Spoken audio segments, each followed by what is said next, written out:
Right then. There she is, Rio, Flying Cloud. Bought it from all places, Witherspoon. Now it's probably the nicest, the shiniest, the most interesting thing that's ever come in and out of Witherspoon. Sorry about you guys over there and that, but Witherspoon bears a lot of jokes, you know, end of the world and all the rest of it and that. But I actually love it down there, it suits me. Anyway, that's where it come from.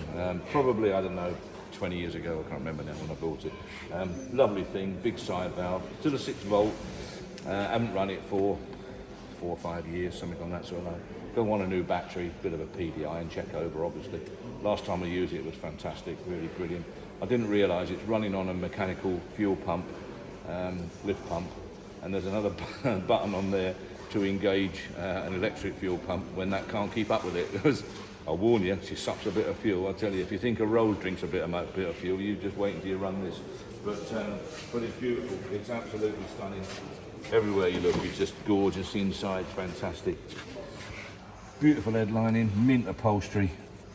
It's just a gorgeous thing. Right-hand drive, as you can see, so I presume it was South African, I don't know. Floor changes, again, as you can see, it's just a... We know it as a Hoover-frame Roger Rabbit car. That's what we've always called it. It was on display in the museum for 15 years, I would think, or something like that, or whatever. People just loved it to bits. It's a tremendous, outrageous car.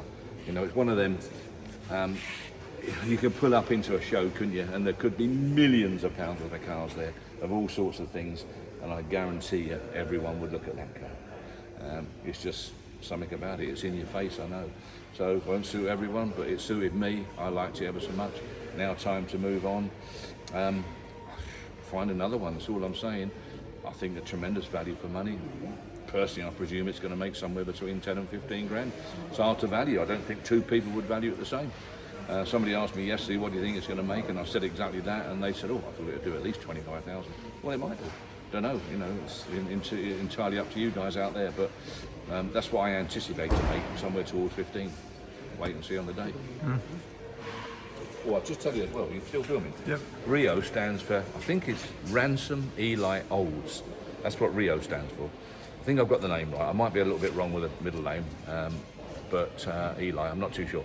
But anyway, he's a breakaway from the Oldsmobile family. He was the black sheep of the Oldsmobile family. That was what he was. Ransom or Robert or, anyway, you guys will check into it and you'll know all about it. But anyway, he was a black sheep. He broke away from the Oldsmobile family and started building his own cars.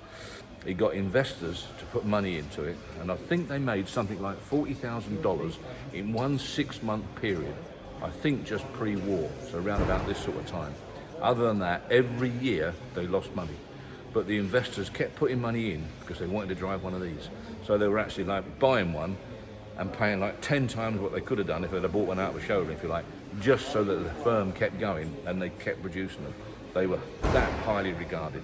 Amazing cars. Right.